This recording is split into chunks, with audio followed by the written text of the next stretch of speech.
interviewing top talent in movies, television, sports, and music, leaders, entrepreneurs, and experts. Broadcast in over 30 countries out of New York, Manchester, Los Angeles.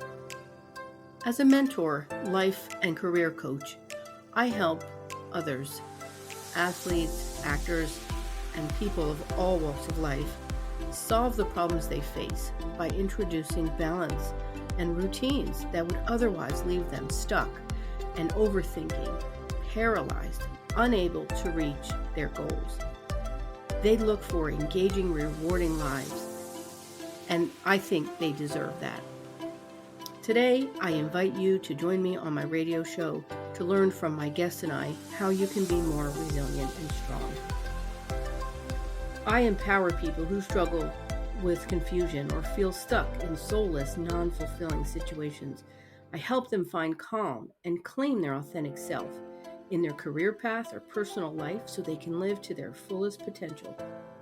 As a motivational speaker for businesses, schools, resorts, and communities, I speak on topics of achieving success and living a mentally healthy lifestyle, featuring topics from my Power My Life program within my revolutionary Impact, Influence, and Income Academy. I inspire the world as a radio journalist, author, life coach, career coach, resilience expert, mental health advocate, and most recently as a society writer for Transatlantic Today magazine. So happy that you joined me. Let's get rolling. You don't just have to go through it, you can grow through it. Good morning, and thank you for joining Resilient You with Alicia Pozsony. On our show each week, we invite guests to come and talk about their story, tell detail about their career and what's happening in top entertainment today. Today, I have a guest on my show, which I'd love to introduce you to her. She is SoSoFia. She's an international pop artist. She is made in Morocco and made for the world. Welcome, SoSoFia. Thank you. Thanks for having me. I'm super excited. Good.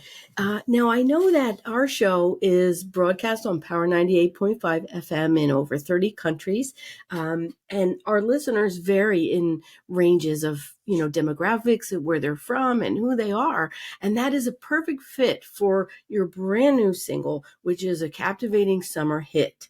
Why don't you just, right out of the gate, tell listeners about your new hit that you have? Yeah, absolutely. So it's called Kaliboi, which is actually came from a very funny or basic, really, conversation. So I was talking to somebody, and he was like, "Oh yeah, I'm from California," and I was like, "Oh yeah, you're a Cali boy." And I was like, I just to myself, I was like, Kaliboi, Kaliboi, Kaliboi.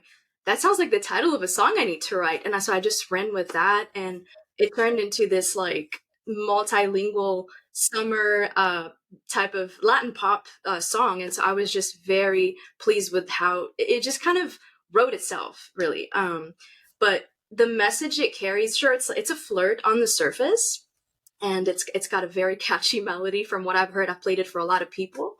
And really the message here, although being a flirt, it has undertones of female empowerment, because the chorus, which is in Spanish, it says, I'm gonna translate it to you. It says, tell me what you like, Portuguese, Mexican, Brazilian, or Spaniard.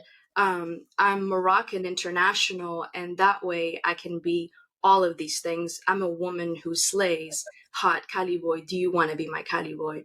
Hot Kaliboi, I want you to be my Kaliboi, something like that. So it's very much about, this is me and I'm going after what I want.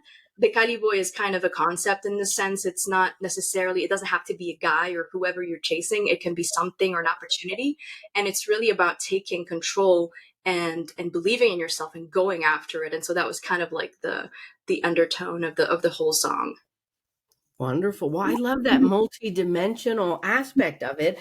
I mean, when I heard this, I got so excited because I thought, okay, this is just perfect. This is great in terms of timing, and as well in terms of, just what it is. And, you've heard other songs which have the Spanish, you have that Latin flair. You know, we've had many hits recently. The Yep. teenagers come out, they're singing it, they're dancing, they know it, even if they don't know the language, right? They're singing it. Right. So for you to have this chorus, which is having multiple languages, it's the next dimension. Okay. Thank you. Yeah, this is. It's like, so again, hearing the catchy chorus is going to be the thing. It's going to be a hit. It's going to take off. You know, Kaliboi, there's been so many songs about California in Right. itself. Yeah. And, you know, California Girls all the way back. I mean, everybody knows these songs. So, you know, so again, I am just so excited. Thank you. So, and then you bring in that female empowerment, and let's face it, ladies, we have shattered these glass ceilings over the last 5 years, especially. And it's just so amazing to see women come out and bring their message and bring their strengths out into the world. And that's something that, SoSoFia, I want to get into a conversation with you, because you have a personal story of resilience. And again, I just, you know, I'm just so happy that this song, and again, so listeners, this is captivating. This is a summer hit. This is multilingual. It has that Latin flair. You know, everybody knows Despacito. Keep it in mind, but yo, check it out, because this is the response. You know, this is the female side of that song. So anyway, so you have your work, and you credit Max Martin as one of your biggest musical influences. And, you know, tell us a little bit about yourself as a performer and musician, and about your influences. Absolutely. So, I've always been obsessed with pop music, and I know pop kind of has a very it's a broad term. It's mostly, I call it like the Max Martin pop. So it's very catchy melodies. It's almost like he uses this concept called melodic math. So everything is constructed. It's very simple, but it doesn't take away from how great it is. It's a very interesting balance between simple and not being and still being catchy. And so melody is king. That's sort of the most important thing. And I feel like, to me, melody is, it comes to me much easier than lyrics. I can still do lyrics, but melody is always like the driver in that sense.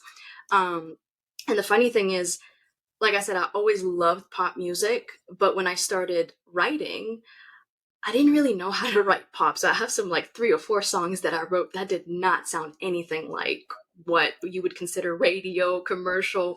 And listening back to those, I'm like, wow. But at some point there was sort of like a switch. So what I started doing, I just dove into the all the hits from the 90s that he wrote, everything that Britney Spears and Sing, Backstreet Boys, all those hits. And then I was at that time, that was around 2016, the Dangerous Woman, Ariana Grande's album came out. And that, to me, was like, it just helped, it propelled everything. And so just listening and also listening to podcasts, which, if you know Max Martin, he's not a very public person. So there's not a lot of information about him. So anything I could find, anybody that had worked with him, that talked about him, I just sort of absorbed everything as much as I could. And also listening to the same songs over and over, because then what happens is it kind of, I believe your subconscious just absorbs that information and they become part of you. And from there, I don't know, there was a switch. And so after that, it was almost like, if I show you the before songs and then the after, there's a clear disconnect, because that's where I sort of started feeling it and understanding it and just letting it come out in the way that it wanted to. So if that makes sense. So you were like a self-taught, and I love that. It shows your dedication, your determination, and you know, and as we know, people who don't give up tend to do better. They reach their goals, and you know, and I just love that you can actually pinpoint what it was that was the difference, right? So listeners, if you're here, you're listening, if you're a musician, if you're aspiring to do something more or greater in your life, take her example and really give all to it, and, you know, take the time, reinforce the information, because that, you know, that's really going to help to flip that switch, as she described. Yeah.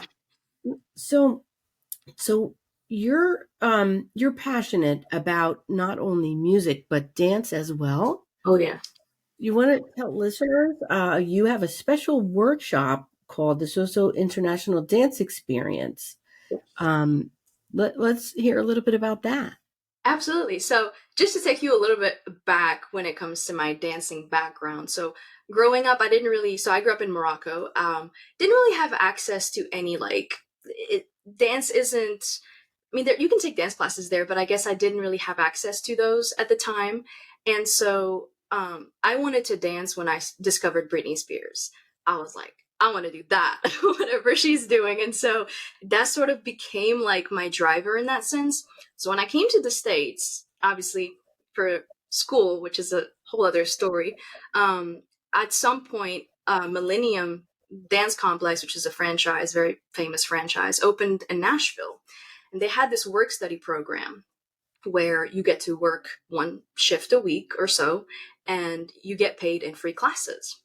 So I was like, okay, bring it on. So I splurged, ended up taking exactly 600 classes in a year and a half in every style that I could.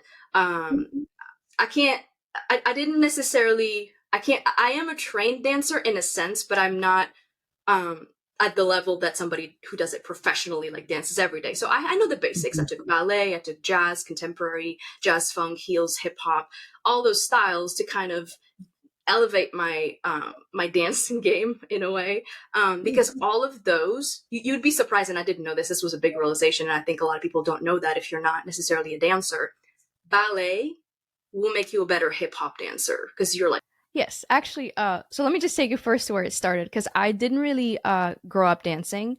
It was always a passion of mine, and it started when I discovered Britney Spears. I was like, I want to do that, whatever she's doing, and so that kind of became the driver. I didn't really do much dance in Morocco because that's where I grew up. It wasn't until I came to the U.S. After a few years, Millennium Dance Complex opened here in Nashville, and they had this work study program, which enables you to work there, and then you get paid in free classes, and so you get to take as many classes as you want.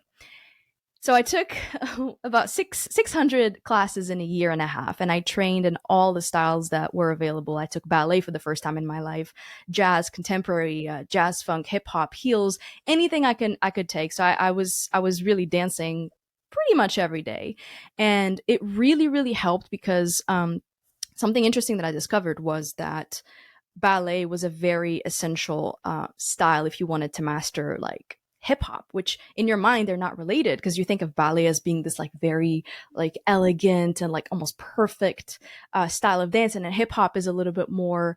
It's different. I mean, it looks different, and so how are the two related? And they are completely connected. And so, to be a well-rounded dancer, you actually need to master all sorts of styles. So after that, that actually gave me a lot of what's the word? Confidence. That's the word I was looking for. A lot of confidence, because I always loved dance, but I never really felt confident enough to do it, or I was very insecure. And I went through a journey, even this year and a half that I just described, where I was very hard on myself and almost like self-destructive in some instances, but just kept going through it. And then eventually I gained the confidence to start choreographing, which is something I've always liked to do and I've always done whenever I could, but not necessarily. I didn't have the basics for that. And so after becoming more of a trained dancer, I started choreographing and I decided to teach my own classes. So I had these workshops that I made where it's called the International Dance Experience. And the reason I called it that is because it also is related to my background as being international, multilingual. I listen to songs in multiple languages. That's one of the things that I do. And so it doesn't matter the language. If I like the song, I'll listen to it and I'll learn it and I'll sing it. I can sing in any language. That's also a fun fact about me, but that's for later. And so I take a song that I like. The first two classes, we actually did them in Portuguese. So we took a couple of Brazilian songs of the style called baile funk, which is a very popular style in Brazil. And so I took them and I just kind of choreographed to them and I taught to those songs. But before the class, what I like to do is I get all the students together and I like to teach them a little something about the country or the culture or the background, something that's linked to the song to give them a little bit more context and teach them a little, something to be more educated from a cultural standpoint. And then, of course, during the class, I get to teach them a few words in whatever language that the song is in. And then we get to dance. And then I filmed the class because I also do videography. So I filmed so everybody could have like a little piece to remember this by. And then the third one that I did was in French. And I haven't done any since then, but I'm hoping to do one soon at some point. Oh, that's so exciting. I love that. I just, Thank you. because, the languages, they're not something that came easy to me.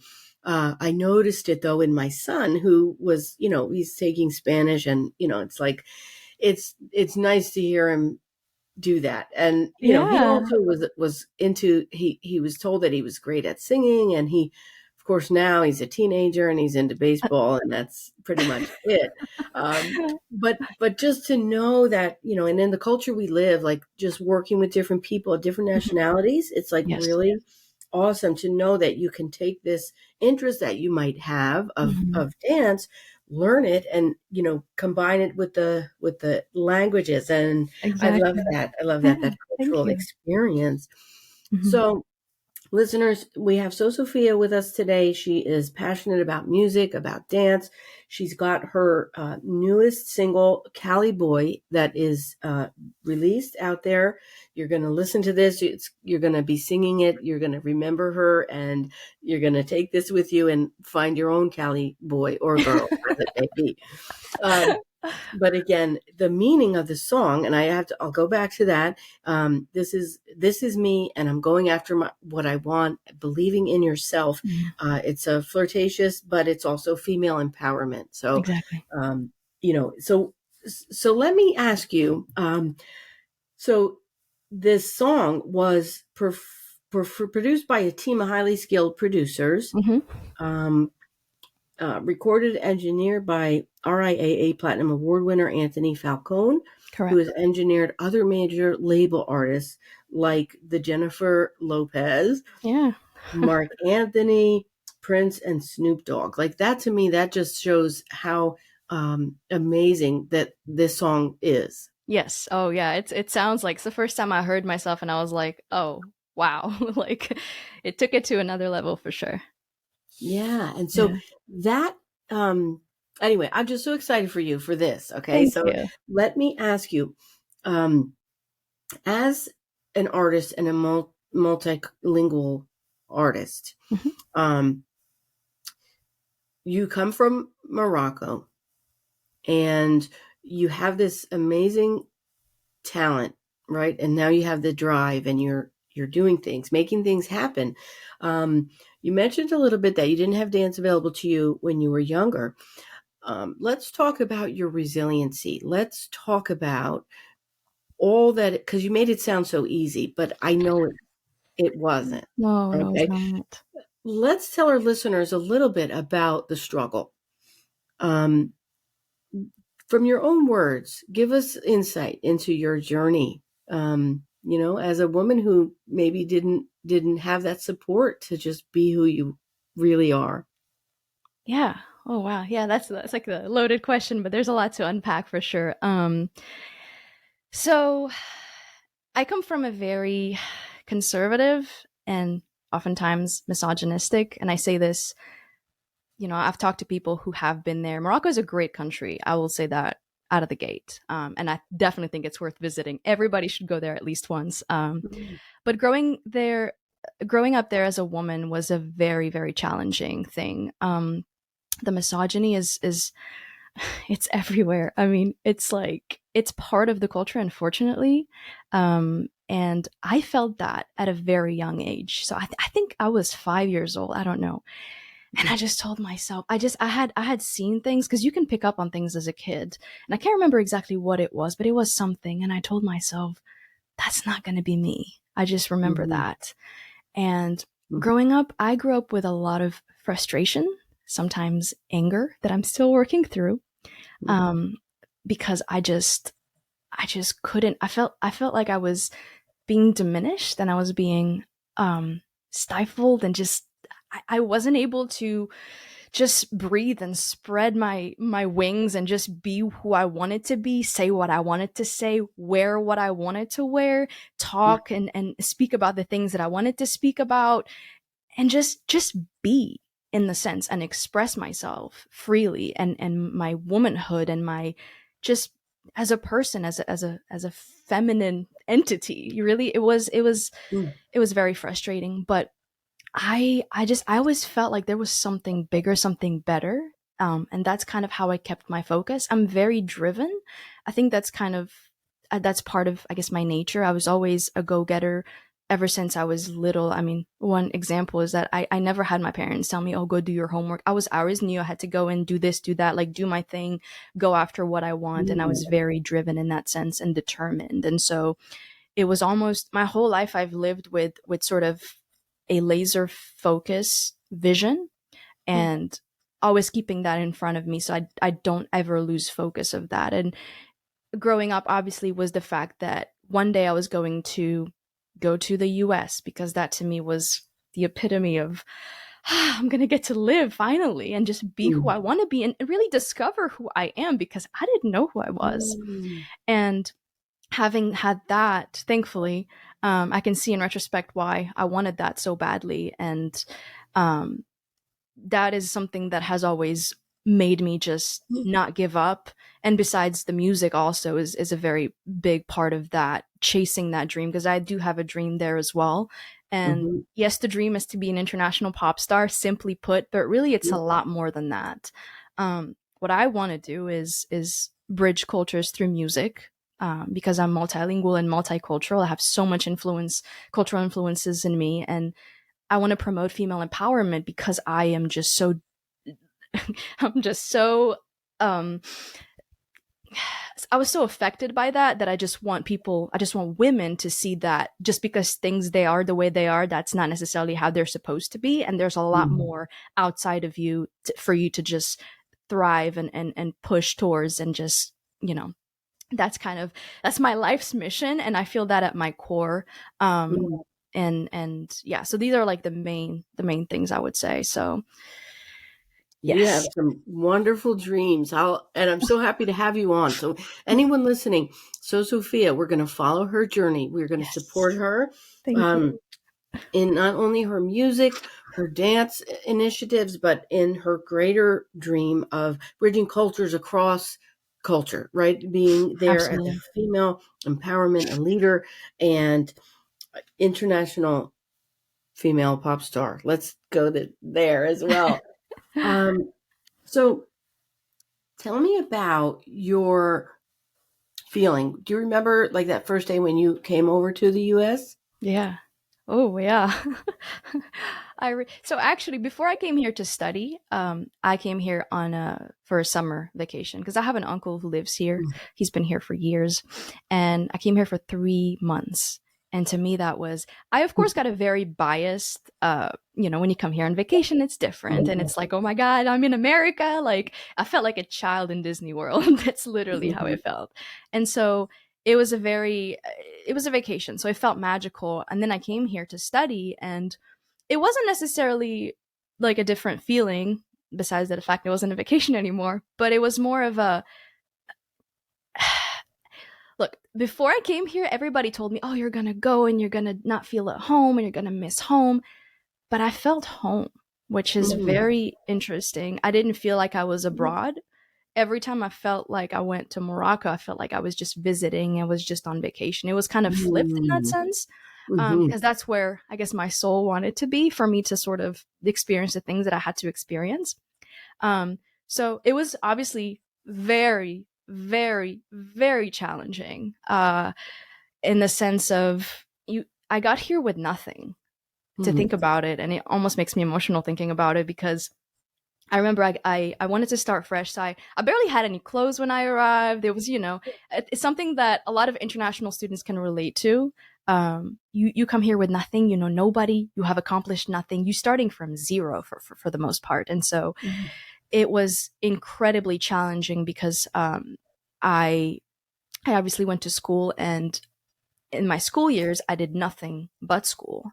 And so I graduated valedictorian. I have a chemistry degree. It was all grind. It was incredibly, it was like atrociously painful now that I think about it. But in my mind, I almost made a pact with myself. I said, look, we're going to do this. It's going to suck. It's going to be hard, but that's what you're doing. And that's it. There's no complaints. I didn't allow myself to complain or anything.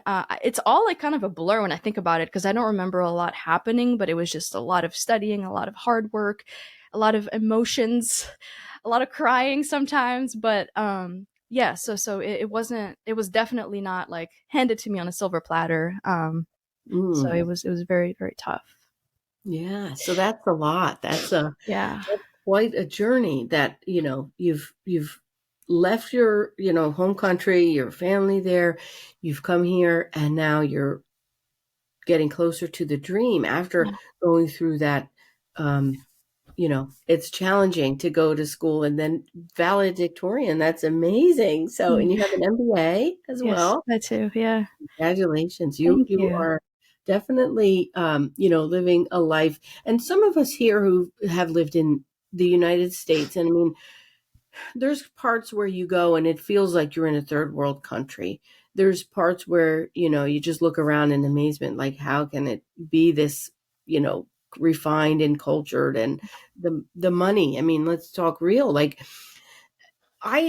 so again, for people to come over here, and this is what our cultures did, generations ago. My grandparents came over here from Italy, Ireland, different places, and they survived. They did what they had to do. And so, but today's world is such a different place than when they were here. I mean, we have the internet, we have the connections, we have, so many things to do. And to now know that you're connecting with who you are.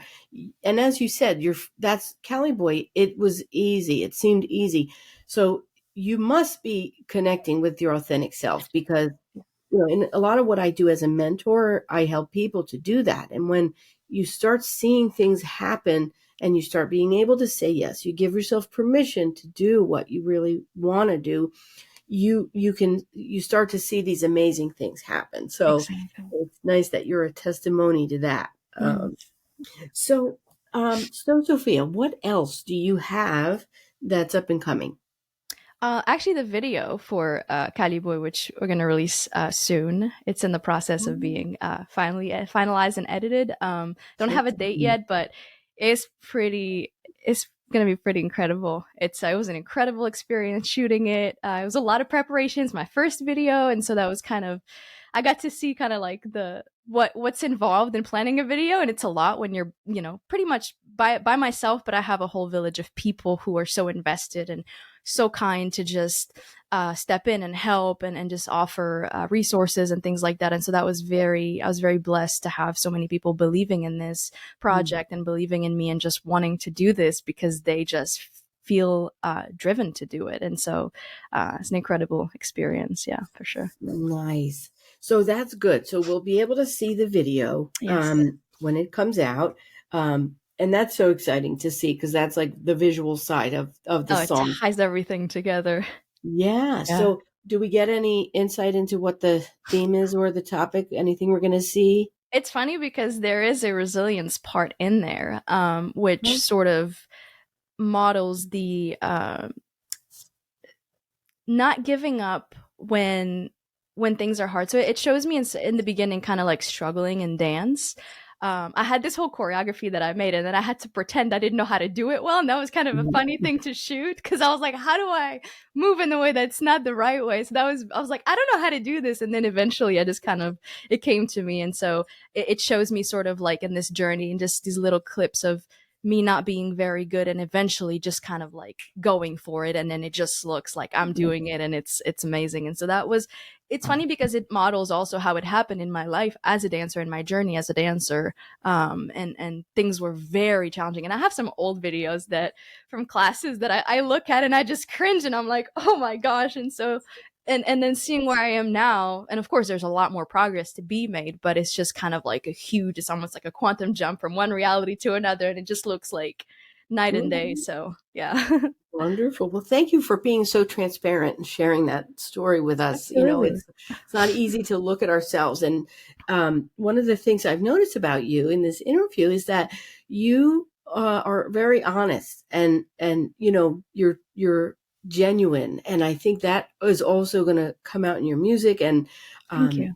all of your talent, I think, is going to shine because of that. So Thank you. stay authentic, stay That means a lot. true. Thank you. Yeah, yeah. And so now you have a following already Hmm. from your live performances. Hmm. Where can people find you? And you know, either to see you live or to follow you online.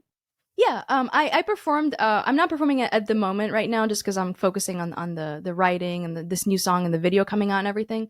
But I have performed a lot at Plaza Mariachi, which is a place here in Nashville. It's a local place where there's a lot of Latin music, a lot of live music. I did a singing competition there, and that's kind of what got me started here and got to meet a lot of people. And online, I'm available. I'm available everywhere. No, I'm everywhere on social media as TheSosofia, TheSosofia, and so that's my handle everywhere. So Wonderful. Now, so the SoSoFia. So we know in English we have the name Sophia, yes. and it might be spelled with a PH. But what? Tell me about SoSoFia. Is that a different language? So, my actual name that I was born with is Sophia with an F, which is the actual spelling, means wisdom in Greek. So I don't like it when people spell my name with PH. It's kind of like one of my pet peeves, but and I love my name. I'm so glad I was named Sophia because I think it's such a beautiful name. And when it came to my artist name, I just kind of wanted something that was my alter ego, but also had my essence in it. And so I didn't want to go too far away from that. And I think SoSoFia sort of does that. It's like me, but it's like the evolved version of me, if you will. So Nice. Okay. Well, I heard it and I was like, she's not so at all. She's extraordinary, right? So I don't want people to think like SoSoFia is just so. Like yeah. Again, that's but yeah, but it's thank you for sharing that. So yeah. wisdom in Greek, that's a Mhm. nice meaning. Um, so multiple languages. So the fluency that you have, you started to mention fluent in French, Moroccan, Arabic, English, Spanish, and Brazilian Portuguese. Mhm. How did that happen? The $1 million question. Okay, so when I grew up in Morocco, and so when you're from Morocco, you obviously speak Moroccan Arabic, which is a dialect called Darija, and that's a given, right? And Morocco was actually colonized by France years ago, and so there was a very strong French presence and French culture in Morocco. It still is nowadays, but not as strong as when I was growing up. I was fortunate enough to go to a French school my entire like education until 12th grade. And so I was obviously fluent in French, and that's something that people sometimes don't realize that, but that's actually my native language that I like to say. And when I was in high school, I had the chance to take it was optional Spanish, but I'm a huge Shakira fan, so I was like, of course I want to learn the language of Shakira, so let's go and do it. And so I took 3 years of Spanish in high school, and I became fluent after those 3 years. I was so dedicated. I just loved it so much. I was like teacher's favorite. I got the highest grades. I was such a nerd about it. And so I that's where I reached that point. I was like, okay, cool. Now this is actually before Spanish, I missed English, which English I started in I believe it was 8th grade. We didn't really grow up speaking English, unfortunately. That's not something that's very common in Morocco. Most people will know a few words, but in when I was in middle school, that's when we started. And I'll tell you right off the bat, it was It's super the super worst. hard for It's me. the I worst language. sucked at it. I was so bad. I was like, what is this? And I just it didn't click. Mm-mm. Something was off. And so when I was in I don't remember, after 2 years, I think there was again a click, something like just switched. So the story was, and I don't know how impactful this was, but I was in London. My I have an aunt who lives in London, so we went there to visit her. And I was watching Nickelodeon, and then there's this show called Zoe 101 that comes in. I don't know if you're familiar with it, starring Mhm. Britney Spears' sister. And I see Jamie Lynn Spears, and I'm like, huh, she looks like Britney, and she has the same last name. I wonder if they're related. Turns out she's Britney's sister, and so I just kind Mhm. of start watching that. And then from there, I think there's something that clicked, because I feel like from that point on, my English started improving. I used to have a very thick accent, which I don't have any recording of. I wish I had anything, but it was very, very noticeable. And so just working on that, and then my ear obviously picks up things, I guess, and so it just kind of improved. After that, there was the Spanish, and then when I came to America, I was able to, I discovered Brazilian culture, and I just became obsessed with it. And I was like, I'm gonna learn Portuguese. And I'm a huge Anitta fan. And so that kind of learning it through music and a TV, a telenovela that I actually watched. That's how I learned Portuguese. I was self taught. And it was a very interesting experience, because it was hard at first. It was very hard. I kept saying things like pronouncing them like Spanish, and it just it there's something that wasn't, and I kept saying it's hard, and then the more I said it's hard, the harder it was, because that's what you feed your brain. So and then I kind of was like, okay, let me just do it, and I was like, oh, it's easy, and it got easier, which is really like a mind trick. It Mhm. was incredible. So I was watching this telenovela and on YouTube. I didn't understand a single word. It took me 20 episodes to know what was going on. And it was like a 500 episode, show. And I was actually doing studying on the side. It wasn't just the passive watching. And I think it's one of the stories I'm the most proud of, because it just shows that when you really want to do something, you find a way to do it. I didn't want to take a class. I just wanted to learn my way. And I have a tendency to learn through songs and TV shows and movies and things like that, but also giving myself the supplemental knowledge through, I had conjugations printed out, because that's important. You need to know how to conjugate a verb if you're going to speak properly, and then just grammar points and vocabulary that I used to write from my TV show. I would pause it and just write it down, and then just have a bunch of words and go look them up. Next time I hear the same word, I'm like, I know what that means. And that's kind of how you build it. It's not, nobody told me, hey, go learn Portuguese. Like, it's just, it was a sort of a thing that I wanted to do for myself, and then started writing in Portuguese too, which is also like super fun. So Mm. that's the story. Wow. So listen, listeners, if you want to learn a language, this is a great way. You can teach yourself, which Yes.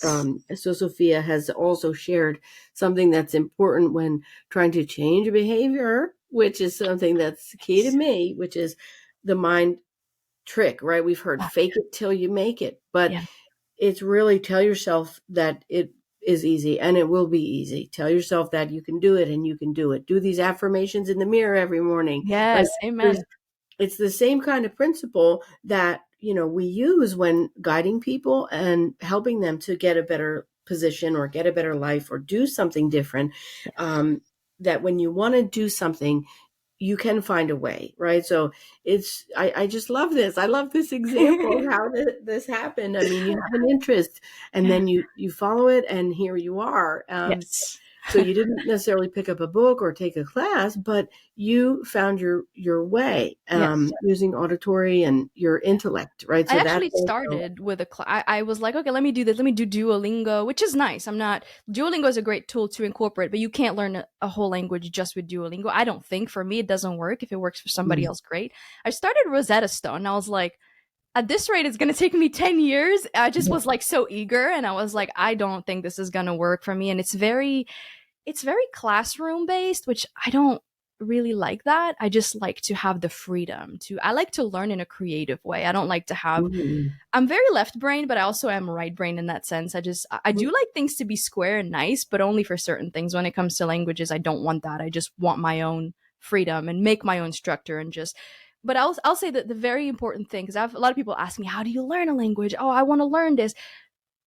The thing is, I'll tell you one thing right now. I would like to learn Chinese. I would like to learn X, Y, and Z, but it's like, do you really, really want? Are you gonna really need that you have to really be honest with yourself. Do you want it enough to work for it? That's the question. Because we all want to be multilingual. Like it's a fact. Everybody's like, I wish I spoke more than one or two languages. Like, but you really have to question your intentions and why do you want to do that. And if you have a why that's strong enough, I think that's your driver right there. That's the key. You can write a book with that, because that's the real question to everything, to any kind of pivotal point in a person's life, in their behaviors, in their activity, and their Yes. desire to do something. So if you're a musician, question yourself, and if your why is strong enough, again, you'll make it happen. So please don't give up. Keep going. If you're a woman, if you've been disparaged or discouraged in your life, you can realize that there's a whole world out there. And if you have a dream, you can focus and use people like SoSoFia, her example in her music. You can use me as a mentor. We can help you to get there. So Absolutely. very important, very important. SoSoFia's passion lies in dance and music. She has a new debut with this Latin pop single, Kaliboi, and the video will be out soon. So make sure you follow her online, where you can find her also in Nashville. SoSoFia, do you have anything else that you would like to share with our listeners? It could be something with an inspirational idea behind it. It could be something music related, dance related, female empowerment. What is on your mind? Okay, so the thing that I think will connect everything, and we didn't get to touch on this is a whole topic of its own. I'm really big on like spirituality and everything that has to do with quantum physics and how the universe works. And we've been told so many lies. And so making this more mainstream, I think the most important thing for me to say to people is be curious. Don't take everything that people tell you at face value. Just look for it yourself and be convinced of it yourself. Don't just believe what people say, in the sense of, if somebody feeds you an idea and you're just like, oh yeah, it is because somebody told me, or it is what it is because it's written here, or whatever. Just make sure the conviction comes from yourself, and that you do enough research on everything. And when it comes to the curiosity, I'm like, I don't know how to like say this, but like, there is a lot. The world is not what it appears to be. And if you're intrigued, spirituality seems like a woo woo. Some people think it's like a woo woo thing, but it really is. It describes like how the universe works, and the secrets of the universe and what that involves in terms of the physics of it and everything. So it's not. It doesn't have to be intimidating. And I mean, if anybody has any questions on where to get started, I'd be more than happy to sort of answer those, because it's such a loaded topic of its own. Just this past week, I discovered biogeometry and sacred geometry, and I'm just like, what in the world? There's a tremendous amount of research and these podcasts. I've listened to like so many podcasts over the weekend, and I'm just mind blown, because these are tools that are easy and that work and that have been scientifically proven.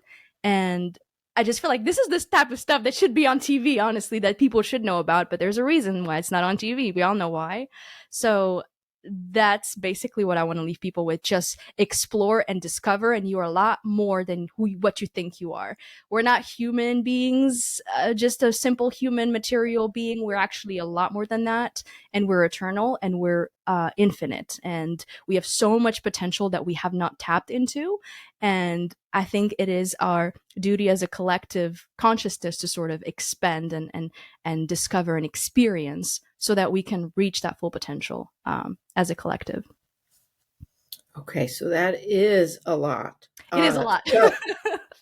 So be curious. We've heard this before from many angles, right? Whether it's in terms of your own journey and personal things that you're going through. We've heard about spirituality and, higher power and belief. And there's a lot of things that come out. And I really love what you said about being intentional, being curious, and look and don't be convinced that what is there, it just is that. Like, personally, I've had some growth at the age of 50. When I turned 50 last year, I don't know, I approached things differently, I think, because I had done everything else and it didn't work. Like, the things I was doing just didn't really allow me to meet my goals. And as soon as I realized that and kind of just opened up to be more open to things that that are there. I don't know what to say. The universe is what I'm saying. Things happened. So I've always said that I'm like an old soul. Like I feel like I've been here before. Like I knew things that I didn't know how I knew, but I knew up to a point. And I have 2 children, right? And I just, it still perplexes me. Like 15 years I'm going on this, and it's still mind blowing. I knew a lot of things about a lot of things, relationships and people, and just different things in the world, how to do things that I didn't. How would I have known this? I've never been on a farm, or I've never been things. Well, I didn't know about children. So when I became pregnant, and there's a reason for this, I ended up having a C-section with my son because I couldn't deliver him.